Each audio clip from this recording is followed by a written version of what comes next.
Maayong buntag. Okay ra mo.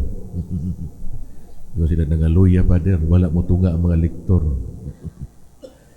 So mga igsoon, Viva Petsinyo paghihapon.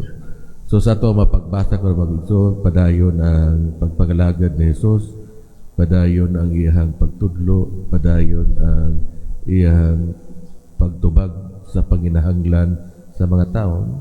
Pero dinhi atong makita ang padayon nga gipakita ang kinaiya sa mga Pariseo o sa mga skriba.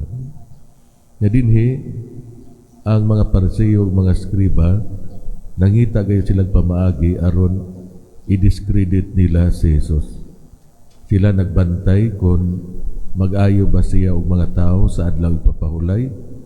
Sila naminaw sa matang pulo nga iyang malitok aron ilang madunggan kung iya bang gipatipad-an ang Ginoo. Ug sa atong pagbasa sila miingon nga siya giyawaan. Ang katawanan kay sila ang nagpasipala batok sa Espiritu Santo kay ilahang gi-attribute ang mga maayong buhat sa Espiritu Santo ngadto kang Satanas.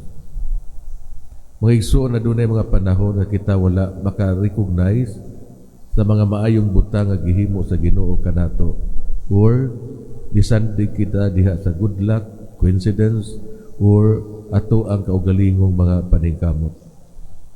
Ang mga Pariseo desperado kaayo ug gusto nila nga i-discredit ang iyang mga buhat sa kaluoy.